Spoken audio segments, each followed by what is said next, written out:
Bien d'abord, bonjour à tous.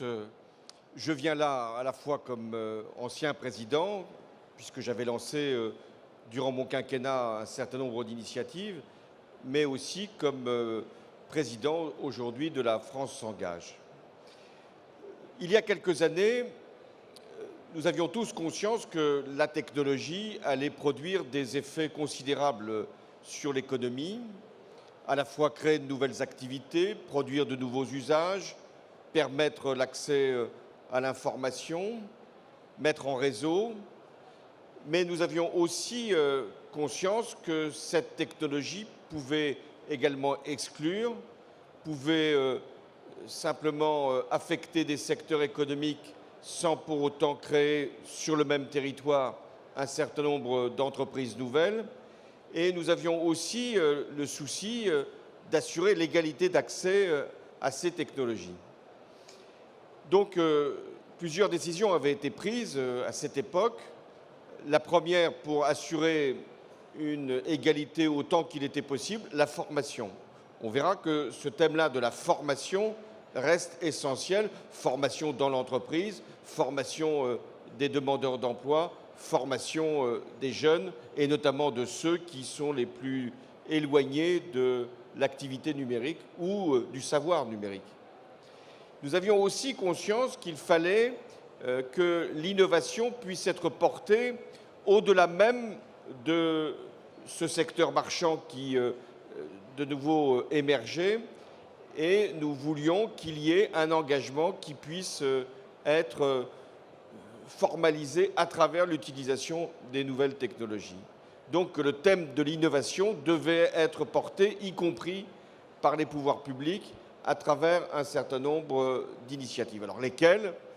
D'abord, sur le plan de la formation, nous avions lancé la grande école du numérique. Aujourd'hui, il y a 400 formations qui sont dispensées par plusieurs dizaines, voire centaines d'établissements à travers la France, permettant notamment aux populations que l'on regarde comme les plus fragiles, mais qui sont souvent très disponibles pour le numérique, de pouvoir bénéficier d'une formation, le plus souvent gratuite. Nous avions aussi lancé un concours d'innovation, et c'était déjà La France s'engage avec un certain nombre de chantiers. Parmi les lauréats de cette première fournée d'innovateurs, il y a Simplon, et on y reviendra, et qui a connu un développement parallèle, même, j'allais dire, plus rapide encore, à travers des formations nouvelles, à travers une présence sur le territoire qui montre bien que nous avions ressenti ce besoin comme étant essentiel. Mais ce que nous voulions à travers ce concours pour l'innovation, c'est de développer l'idée qu'un engagement est possible, que l'économie sociale et solidaire peut trouver là une forme de développement particulièrement rapide et efficace à travers l'usage des technologies. Et c'est pourquoi j'ai voulu, après avoir quitté l'Élysée, créer une fondation qui puisse reprendre ces grands chantiers, créer une communauté d'innovateurs. Et chaque année, nous délivrons à une quinzaine d'entreprises sociales ou d'associations non seulement un label, mais des financements. J'ai découvert alors que beaucoup d'entrepreneurs qui, au départ, avaient conçu leur initiative pour avoir un certain nombre de résultats en termes économiques, étaient également prêts à mettre au service de ces initiatives leurs compétences, leurs talents et quelquefois transformer même leur entreprise en vecteur de l'économie sociale et solidaire. J'ai également découvert que beaucoup de grandes institutions sociales étaient très en retard par rapport à l'usage du numérique et qu'il fallait donc que des grandes associations comme Emmaüs prennent également conscience qu'à travers la technologie, elles pouvaient rendre beaucoup plus de services que précédemment.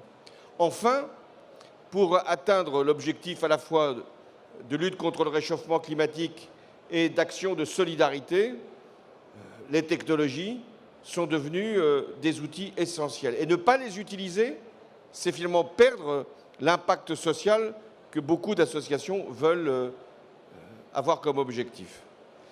Alors, pour toutes ces raisons, j'ai continué à avoir pour ce secteur de l'économie sociale et solidaire, mais aussi pour l'usage du numérique, une attention particulière. Et si aujourd'hui, on doit regarder à la fois ce qui s'est fait, et de ce point de vue, le bilan est positif, il faut regarder aussi les points de blocage. Et parmi les points de blocage, il y a la difficulté pour cette économie-là, pour ces usages-là, alors qu'ils sont puissants, de lever des fonds. Alors bien sûr, il y a des fondations, la mienne, mais elle est une parmi beaucoup d'autres, mais ça ne suffit pas si l'on veut donner l'impulsion nécessaire, le développement indispensable. D'où l'importance des partenaires privés, c'est ça le sens d'une fondation, mais des partenaires privés, il y en a ici, la BNP, et il est très important qu'on puisse donner ces moyens-là, ces financements-là, qui sont des financements qui ne sont pas perdus, qui ne sont pas simplement de la philanthropie, qui sont en définitive des investissements. D'où l'importance d'avoir des fonds qui allient des capitaux publics ou des capitaux du type de fondation et des capitaux privés pour permettre le développement de ce secteur. Deuxième blocage, deuxième frein, on va en parler, c'est l'éclatement de ce secteur, la multiplication des intervenants. Là, je parle des entrepreneurs sociaux eux-mêmes, je parle des grandes associations, je parle de ceux qui ont un projet, qui veulent le développer, qui ne savent pas très bien où aller. Donc on a besoin de coalitions, d'alliances. Et ce que nous essayons de faire à travers La France s'engage, c'est de rapprocher des initiatives qui ont le même objectif, l'enfance ou le soin des personnes qui sont dépendantes ou l'action de lutte contre le chômage, pour que nous puissions avoir là des acteurs dans cette économie-là qui puissent peser et qui puissent là aussi innover. Je termine sur la notion d'innovation. L'innovation, elle est partout ici, elle est technologique, elle est impressionnante, mais elle peut avoir aussi un usage social tout à fait majeur. Je me souviens d'une initiative que nous avons soutenue qui, au départ, pensait faire des drones pour apporter de l'électricité, puis qui s'est transformée complètement pour apporter de l'information et de la connaissance partout où, justement, on en était privé. Donc, il est très important que l'innovation en tant que telle puisse être reconnue, et notamment l'innovation sociale, mode d'organisation, mode de travail, pour qu'on puisse allier technologie et action sociale. Dernière chose, ce secteur est un secteur qui, au plan international, est considérable. Et si l'on veut avoir un message de la France à l'égard du monde, et je crois que c'est aussi l'objet de ce Vivatech, eh bien, il faut absolument que nous puissions montrer à des pays qui sont aujourd'hui émergents ou en développement qu'on leur apportera non seulement de la technologie, mais aussi les moyens d'avoir eux-mêmes de l'innovation. C'est la raison de ma présence, c'est pourquoi je continue à présider d'une certaine façon. La France s'engage. Merci.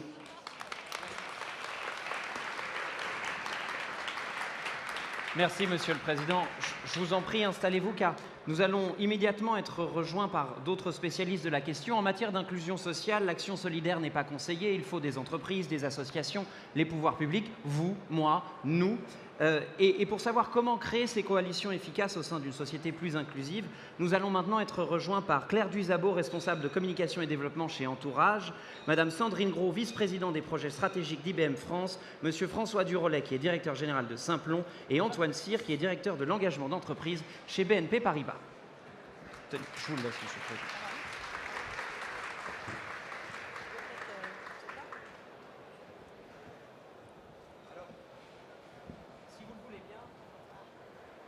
Si vous le voulez bien, merci. L'inclusion, vous l'avez rappelé, Monsieur le Président, couvre un domaine extrêmement vaste. Il y a beaucoup de chantiers à mener. Je voudrais que nous nous intéressions à ces moments charnières dans le parcours d'une vie, ces trajectoires où on peut inclure ou exclure. Et le premier chantier, c'est donc celui de la formation. Comment donner à tous et à toutes les moyens d'être inclus dans notre société. C'est précisément là qu'IBM a décidé d'intervenir. Madame Gros, hier même, vous nous annonciez la création d'une école. Tout à fait. Alors hier, on a annoncé en partenariat avec le ministère de l'Éducation la localisation d'un concept qui existe aux États-Unis déjà depuis 8 ans. C'est le concept des classes PITEC. On l'a fait avec 2 autres partenaires, entreprises, donc BNP Paribas et Orange. Alors qu'est-ce que c'est que PITEC ? C'est une idée toute simple, c'est que l'entreprise accompagne l'école, donc une classe, dans un cursus qui va de la seconde professionnelle jusqu'au BTS. Et donc concrètement, on va ouvrir 2 classes pilotes à la rentrée 2019, une à la Garenne-Colombes en seconde professionnelle, une autre dans les Hauts-de-France à Douai, au lycée Edmond-Labbé, aussi en seconde professionnelle. Alors qu'est-ce que ça veut dire accompagner une classe? Ça veut dire par exemple que chaque élève aura un tuteur, donc un salarié de l'entreprise, puisque c'est basé sur le bénévolat de compétences, qui va le suivre pendant 5 ans, pendant la durée de son cursus. Et c'est peut-être ça, un des critères le plus important, c'est l'engagement dans la durée, parce qu'on fait tous plein de choses. Mais là, on a la volonté de suivre le jeune personnellement pendant 5 ans.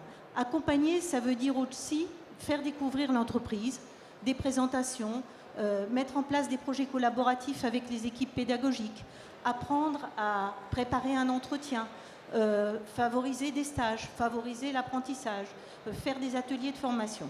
Alors, quel est notre objectif au travers de tout ça? Notre objectif, c'est de renforcer l'égalité des chances. C'est pour ça qu'on s'est focalisé sur la filière professionnelle. Ce sont des jeunes en seconde qui sont souvent en échec scolaire. On pense qu'avant toute chose, il faut leur redonner confiance, il faut leur redonner de l'ambition, il faut les aider à se projeter dans le futur et il faut aussi leur donner les compétences des métiers de demain. Et ce sont des métiers qu'on qualifie de compétences intermédiaires. Et on pense sincèrement que dans les entreprises, y compris dans les très grandes entreprises, il y a de la place pour ces métiers de compétences intermédiaires que chez IBM, on appelle les New Collar Jobs. Donc, entre l'école bleue et l'école blanc. Voilà. Il n'y a pas que les jeunes qui sont nécessairement concernés par l'apprentissage, par la capacité de retrouver des compétences. Monsieur Durlet, vous dirigez Simplon. Justement, donner ces compétences à de très nombreux publics, c'est la raison d'être de Simplon. Est-ce que vous pouvez nous dire la variété des profils que vous accompagnez? Tout à fait. Donc, d'abord, je voudrais dire qu'à Simplon, nous disons que nous sommes des bébés Hollande, parce que nous avons été soutenus effectivement par la France s'engage tout au début de la création de Simplon, ce qui a permis à partir de Montreuil d'aller dans les quartiers nord de Marseille, à Aulnay, dans l'île de Groix, enfin dans d'autres villes, et aussi parce que nous sommes un des acteurs de la grande école du numérique. Le président l'a rappelé tout à l'heure. Alors la variété des profils, c'est assez simple en fait. Il y a un double gâchis en France, c'est-à-dire qu'il y a à la fois des milliers d'emplois non pourvus dans les entreprises, à peu près 80 000 aujourd'hui dans le domaine du numérique, et en même temps il y a beaucoup de gens au chômage, sans emploi, sur le bord du chemin. Donc ce que nous faisons, c'est essayer de repérer dans ces personnes-là des gens motivés, qui savent travailler en équipe, qui aiment l'algorithmie, et par une formation gratuite, intensive, au code et aussi à la data, à la cybersécurité, de pouvoir, je dirais, leur permettre d'être employés ensuite dans des entreprises comme IBM bientôt et dans beaucoup d'autres. Alors les profils sont effectivement très variés. 60% des gens formés par Simplon, et on a formé presque 5000 personnes depuis la création, dont 2500 depuis 1 an, donc on est en forte accélération, ont un niveau bac ou inférieur au bac. La moyenne d'âge est 30 ans.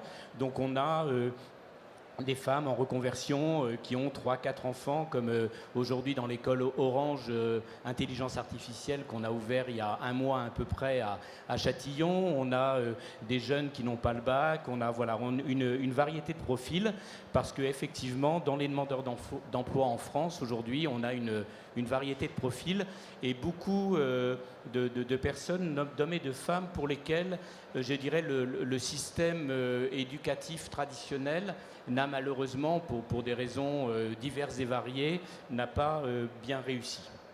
Monsieur le Président, Simplon se revendique d'être un bébé Hollande. Il faut dire que la France s'engage accompagne Simplon depuis déjà 2014. C'était l'une des toutes premières promotions.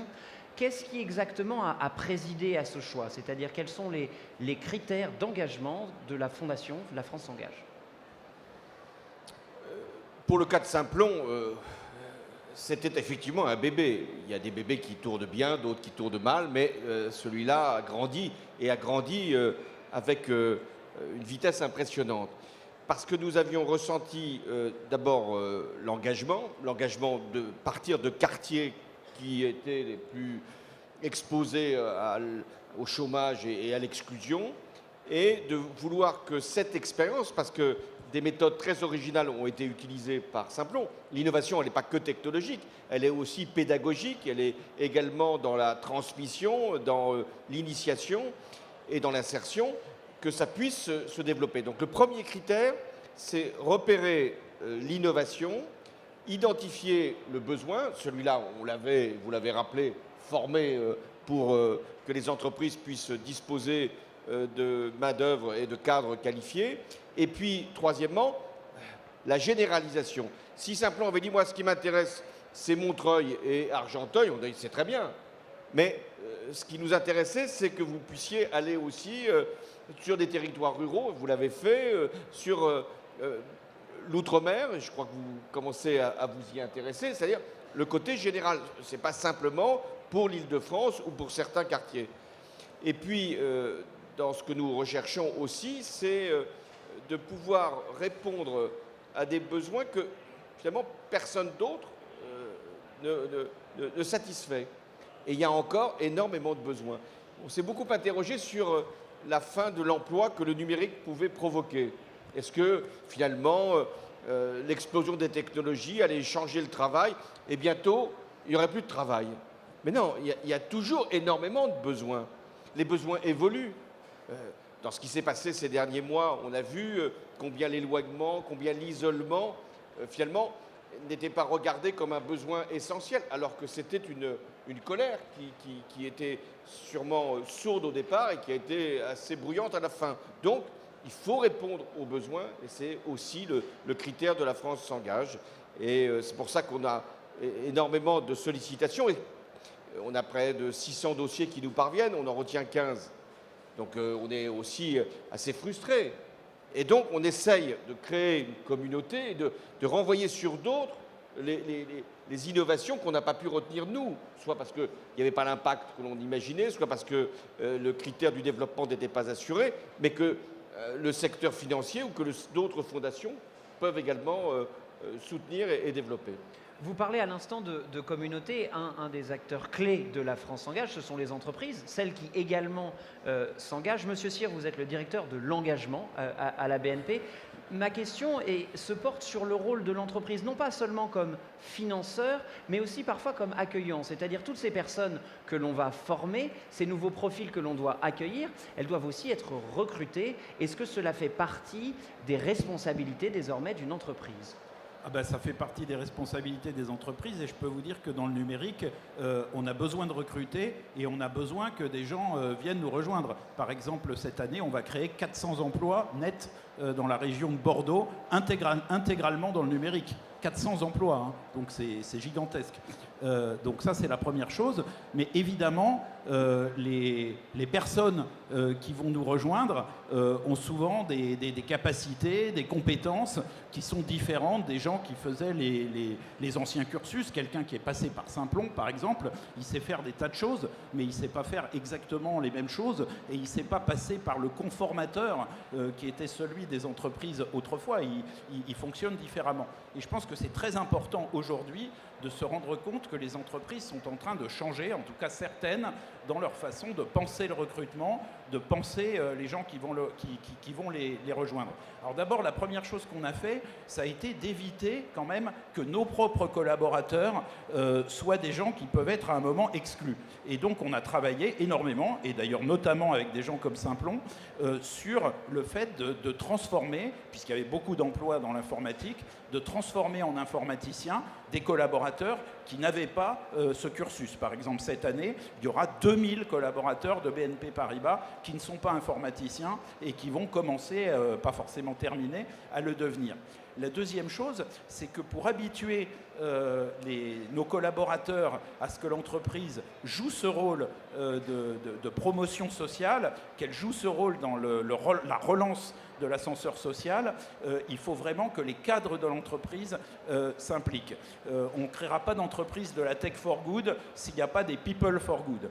Et nous, chez BNP Paribas, depuis des années, on a donné la culture du mentoring. On a été à la base de nos quartiers ont du talent. Il y a aujourd'hui 250 cadres chez nos quartiers ont du talent.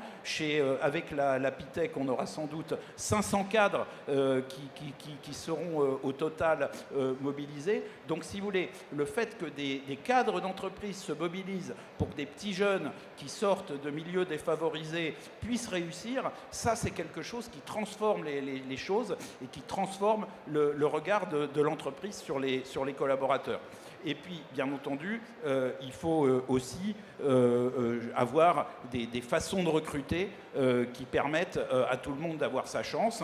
On sait que les vieilles procédures de recrutement sont des procédures qui encouragent la reproduction des élites. C'est quelque chose que nous ne voulons plus aujourd'hui. Et donc, nous utilisons des techniques de recrutement par vidéo, nous utilisons des jeux, nous utilisons des tas de situations qui permettent d'améliorer, qui sont adaptées, disons, à des gens qui ne sont pas forcément à l'aise dans les conditions de recrutement classiques. Et puis enfin, la dernière chose qu'il ne faut quand même pas oublier, c'est que toute notre expérience et à la fois nos études montrent qu'il y a une partie des jeunes qui en fait ne sont pas à l'aise avec le numérique. Et que ces gens-là, il faut qu'on travaille à l'inclusion numérique et on travaille beaucoup avec des associations qui sont impliquées dans ce domaine-là pour que les jeunes qui ne sont pas à l'aise avec le numérique le deviennent. Parce que ça crée une énorme fracture entre certains jeunes qui le sont réellement et d'autres qui ne le sont pas réellement.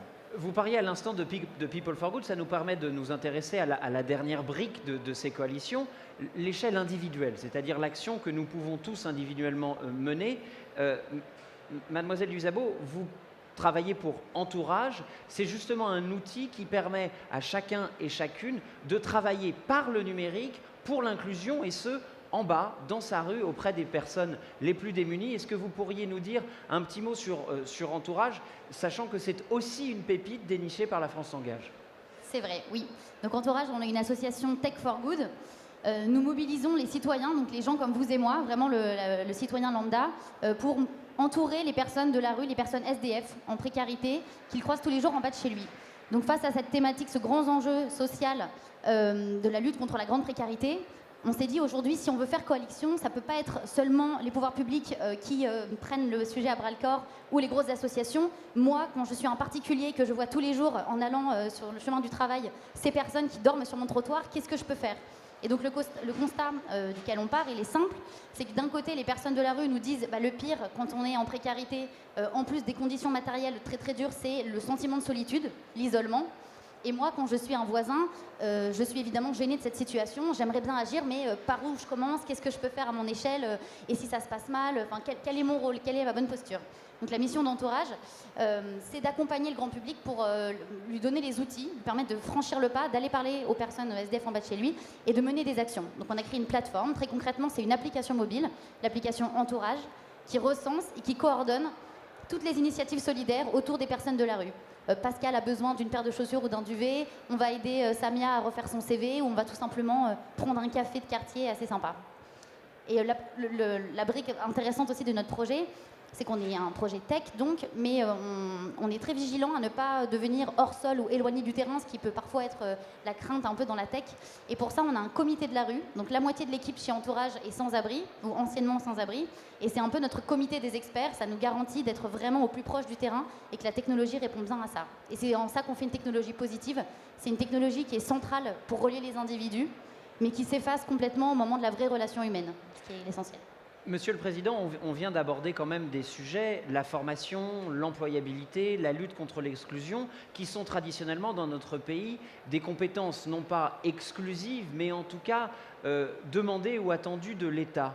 Cet nouvel engouement pour l'économie sociale et solidaire, est-ce que ça signifie que l'État doit retrouver une nouvelle place dans ces missions qui sont les siennes? Non, mais l'État doit s'engager sur ces missions-là. Il a des objectifs à atteindre, il a des moyens à développer par rapport à la rue. Ce qu'on attend de l'État, c'est qu'il crée des centres pour accueillir ceux qui sont dans la rue. Pareil pour les réfugiés. Donc l'État doit assumer sa responsabilité. Mais il doit aussi appeler à un engagement. Alors tout président de la République, à toutes les époques, appelle à l'engagement. L'engagement peut être de nature différente. Nous, durant le quinquennat, ça a été essentiellement par rapport aux attentats, ce que ça pouvait créer dans notre pays comme prise de conscience de la fragilité de nos sociétés, de leur vulnérabilité, mais aussi de la nécessaire cohésion. Mais on a eu aussi une crise économique, donc on a voulu qu'il y ait un engagement. L'engagement, et c'est tout à fait majeur de le rappeler, il est d'abord individuel, il est d'abord personnel. C'est de se dire, qu'est-ce que je peux faire? Bien sûr, je peux critiquer l'État parce qu'il n'en fait pas assez, mais qu'est-ce que je peux faire à mon niveau pour être non seulement utile, mais être un acteur de la nation ou de la société. Et l'individu, il faut qu'il soit dans un réseau, et c'est en ce sens que la technologie est utile, parce que si on veut faire l'entourage de personnes qui sont dans la rue, c'est vrai que c'est mieux que de donner une pièce, c'est de savoir comment on peut agir à son propre niveau avec d'autres. Il n'y a pas d'engagement s'il n'y a pas une communauté et s'il n'y a pas un collectif. L'engagement, il est personnel, mais il doit trouver une relation à l'autre, celui pour lequel ou celle pour laquelle il y a l'action, mais aussi ceux avec lesquels on va agir, donc l'engagement. Mais l'engagement, et M. Cyr l'a rappelé, c'est aussi l'engagement des entreprises. Alors, on peut dire que les entreprises doivent s'engager pour créer de l'emploi, les entreprises doivent s'engager pour former, parce que c'est leur intérêt. Mais on s'aperçoit, et ça a été évoqué ici, c'est qu'en portant l'idée d'engagement à l'intérieur de l'entreprise, non seulement l'entreprise peut changer d'image, non seulement l'entreprise peut finalement aider à l'amélioration de la vie, et donc c'est aussi son intérêt, mais l'entreprise crée au sein de la communauté de travail une mobilisation, une motivation. Je vais prendre un exemple. On a labellisé, donc soutenu une action pour les autistes dans l'entreprise. Initialement, une entreprise, sans doute parce qu'il y avait un certain nombre de ses dirigeants qui avaient cette question de l'autisme au sein de leur famille, ont développé cette idée, comment insérer les autistes dans l'entreprise. Mais on s'est aperçu que ça avait créé au sein même de ces entreprises qui avaient accueilli ces personnes autistes, une motivation, une mobilisation, même un apprentissage qui leur avait été très utile. Donc l'engagement, il est à la fois pour une entreprise une forme de solidarité ou d'implication et d'investissement, mais aussi une forme de motivation qui va donner du sens. Parce que ce qu'on cherche tous, c'est quand même donner du sens. L'État, ce n'est pas simplement donner de l'argent. L'entreprise, ce n'est pas simplement de faire du profit. L'individu, ce n'est pas simplement d'être solidaire ou charitable. C'est de donner du sens à ce que l'on fait. Et c'est pourquoi l'État ne doit sûrement pas se défausser, mais doit être un partenaire de ce qui se fait, sans le vivre comme un lâche soulagement, en disant tant mieux qu'ils y aillent dans la rue, c'est autant de moins qu'on aura à faire, et pas non plus comme une tutelle en disant on va regarder exactement ce que vous faites, parce qu'on ne sait jamais, vous pourriez aller au-delà de ce que l'administration accepte. Vous venez de parler de collectif, de coalition, en rappelant tous les bénéfices qu'il y a à œuvrer tous ensemble. Évidemment, travailler tous ensemble, ça semble aller de soi. Pourtant, dans notre pays qui connaît une situation très difficile, nos concitoyens le manifestent depuis maintenant un certain temps, nous n'avons jamais eu autant de décrocheurs scolaires, nous n'avons jamais eu autant de personnes incarcérées. Il y a un besoin absolument crucial. Et pourtant, nous en sommes là aujourd'hui, en 2019, à Vivatech, à tenir une table ronde sur le besoin de créer des coalitions. Alors, Pardonnez-moi une question un peu directe, elle est ouverte. Selon vos expertises, quel est le problème? Quels sont les freins? Non, mais moi je pense qu'il n'y a pas le seul frein, c'est la routine en fait. C'est parce qu'on est dans un monde où les gens sont habitués à regarder dans une certaine direction, à pas travailler suffisamment ensemble déjà à l'intérieur des entreprises. Alors vous imaginez entre acteurs qui se regardent en chien de faïence, etc. Là c'est quelque chose de compliqué. Et puis alors, à chaque fois que les gens se mettent autour de la table et se disent il y a un problème, il faut qu'on se mette autour de la table et qu'on le règle ensemble parce que c'est un vrai problème de la société et que ça a du sens de le régler, et bien ça marche. Regardez la coalition Pitech, IBM arrive il y a, je sais pas, un an, parle avec l'éducation nationale qui dit votre truc c'est vachement bien. Bon, ça a peut-être eu quelques discussions, mais en tout cas ça marche. Avec des entreprises, nous on a dit oui tout de suite, Orange a dit oui tout de suite. On arrive à faire des trucs, si vous voulez. Dès qu'on décide de se mettre autour de la table, nous aujourd'hui, on aide l'État de l'Andhra Pradesh à passer entièrement à l'agroécologie et on le fait avec des entreprises, des ONG, des gouvernements, des investisseurs, des méchants fonds de pension qui se disent tiens, bah là, je vais pouvoir faire un investissement qui va être un investissement pour le bien. Donc dès qu'on décide de le faire, ça marche. Il faut juste changer de lunettes. Mais on peut le faire et moi je ne vois que des coalitions qui marchent. On en a une, tenez, par exemple, on soutient une start-up qui s'appelle Carnot Computing. On s'est aperçu on s'est aperçu, tout le monde le sait, il y a une empreinte carbone très importante des ordinateurs et donc Carnot Computing, ils se sont dit on va utiliser l'empreinte thermique pour deux choses. D'une part, faire des calculs informatiques et d'autre part chauffer des lieux grâce à la chaleur des ordinateurs. Et on chauffe gratuitement des logements sociaux dans la région de Bordeaux avec nos calculs informatiques grâce à une coalition entre une start-up, une banque et un organisme de HLM. Madame Duzabo, quand vous vous mettez autour de la table avec des entreprises qui peuvent être mécènes, qui peuvent être sponsors, vous dites il y a un problème, on peut y arriver tous ensemble, ça marche? Ça marche. Parfois, pas à tous les coups. En fait, on s'est rendu compte que la clé vraiment, si on voulait embarquer les entreprises, c'est qu'il fallait que la tête, les dirigeants aient ce sujet dans le corps. Donc quand on parle au COMEX, ça marche 10 fois mieux que quand on est trimballé de la RSE à la communication. Et en fait, trimballé, non pardon, pas trimballé, mais... trimballé. Tout à l'heure, vous disiez People for Good, effectivement. Quand on parle au cœur des gens, évidemment, tout le monde, les SDF, personne ne trouve ça admissible. Mais l'idée, c'est comment on transforme ce constat personnel de oui, je trouve ça révoltant, moi, comment je l'infuse dans mon organisation pour que ça change la façon dont la boîte procède. Donc c'est vraiment intégrer ce changement de vision dans la stratégie business. C'est comme ça que ça marche en fait. Monsieur Durlet, quand vous allez voir les entreprises, pareil, vous nous parliez tout à l'heure d'un lab avec Orange, c'est comme ça que vous fonctionnez beaucoup. Vous accompagnez des détenus, des femmes seules, des réfugiés. Bref, à chaque fois que vous voulez aider une population nouvelle, vous allez trouver une entreprise et ça marche? Oui, moi je dirais qu'il n'y a pas d'engagement efficace sans alliance en fait. Et nous on aime bien le film qui s'appelle Justice League où il y a... des super-héros qui s'allient entre eux pour régler des problèmes importants du monde face à des difficultés importantes. Alors, je crois qu'il ne faut pas les masquer, ces difficultés, mais il faut aussi voir tout le potentiel de ces alliances pour arriver à les résoudre. Je vais prendre un exemple assez simple, qui est un exemple connu, qui est celui de la place des femmes dans la tech. Bon, aujourd'hui, les femmes sont minoritaires dans la tech. À peu près 20% de femmes sont dans ces métiers-là. Peu de femmes les dirigent. Bon, tout le monde le sait. Il y a des alliances importantes. Et ces alliances, c'est entre des entreprises dans lesquelles il va y avoir des actions volontaristes pour recruter des femmes dans les DSI, dans ces secteurs-là. C'est des acteurs comme Simplon qui vont avoir pour objectif d'avoir au moins 50% de femmes dans leur formation.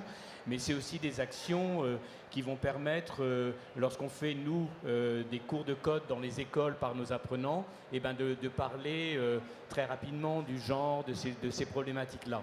Donc l'alliance, elle permet d'intervenir en fait sur toute la chaîne d'un problème et on a besoin d'avoir des alliés à tous les endroits pour être efficace. Donc il y a des difficultés. mais je dirais que ces alliances, c'est vraiment le meilleur moyen d'y remédier. Et je crois que le gouvernement, par exemple, dans les appels d'offres, demande de plus en plus à ce que les réponses soient en alliance de partenaires. Enfin, il y a toute une série d'éléments, si vous voulez, qui sont plutôt très positifs à cet égard-là. Madame Gross, vous trouvez ça aussi facile de créer des alliances? Alors, vous venez de lancer la PITEC avec BNP, j'imagine qu'il y en a qui marchent, mais est-ce qu'il y a quand même quelques freins et comment surtout on les lève pour les créer, ces alliances? Alors, nous, quand on a commencé à parler de PITEC, IBM parlant au ministère de l'Éducation, c'était un peu deux mammouths qui se parlaient.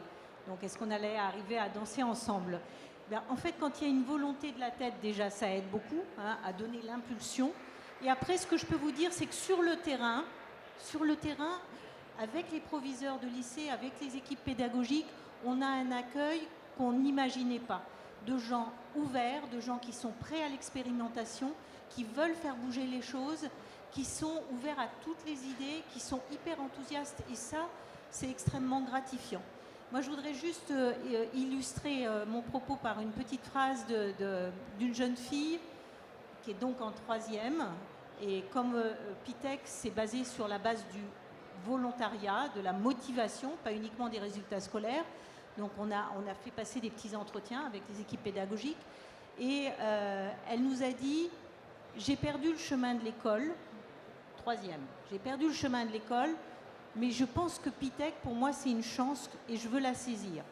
Et on lui dit, mais tu as conscience que si tu rentres en seconde professionnelle système numérique, tu vas être entouré que de garçons, parce que c'est des filières où il n'y a que des garçons. Quand il y a une fille, c'est rarissime.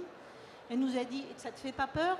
Elle nous dit, dans la vie, je suis entourée que de garçons, donc non, ça ne me fait pas peur. Et en plus, j'ai pas envie qu'on me dise ce que je dois faire. Bon, comment est-ce que vous ne voulez pas tendre la main à quelqu'un qui vous dit ça? Comment est-ce que vous n'avez pas envie de lui donner le petit coup de pouce pour justement l'aider à retrouver le chemin de l'école? Donc je pense que c'est deux choses qui doivent s'allier, et c'est pas simple parce que ça veut dire qu'il faut renoncer aux solutions de facilité. Pour une entreprise comme IBM, c'est beaucoup plus simple d'embaucher des bacs plus 5, parce que qui peut le plus peut le moins. Et puis en plus, en termes de management, c'est beaucoup plus simple aussi d'avoir des populations homogènes. Donc ça veut dire bouger les lignes que d'accepter d'autres types de profils. Mais si on a la coordination de ces deux mouvements par le haut, de la motivation, de l'impulsion, souvent par les valeurs, si on s'allie, c'est aussi souvent parce qu'on a les mêmes valeurs. Et par le bas, parce que ce qu'on rencontre sur le terrain, c'est des gratifications continuelle, à ce moment-là, ça peut marcher. Monsieur le Président, vous nous disiez tout à l'heure qu'il n'y a de sens à l'action de l'État que si elle s'inclut dans un collectif, dans un engagement collectif. Vous avez face à vous des start-upers, des représentants d'entreprises, des gens qui ont peut-être besoin de certains services d'accompagnement. Quel appel pouvez-vous leur lancer maintenant? Quels éléments pouvez-vous leur donner pour que là, tout de suite, naisse une nouvelle coalition pour l'inclusion par le numérique? Alors d'abord, moi, de l'expérience que j'ai pu tirer de mon activité comme président d'une fondation, et même avant comme chef de l'État, c'est qu'il y a une aspiration au bien commun qui est beaucoup plus forte qu'on ne l'imagine. On pense tous que notre société est déshumanisée, éclatée, portée par des aspirations égoïstes. Pour une part, c'est vrai. Mais pour une autre part, et sans doute dans la même personne, au sein du même cerveau, il y a une aspiration au bien commun. Il y a une prise de conscience, et notamment dans la génération qui vient, celle qui peut se trouver ici et qui va innover et inventer, il y a une prise de conscience, pour la planète, ça me paraît évident, mais même pour la cohésion sociale, que ça peut ne pas durer, que ce que l'on a vécu peut s'effondrer si on s'y investit pas. Et donc ça, c'est une première tendance que je crois très importante à souligner parce que ça nous permet de tirer ce fil.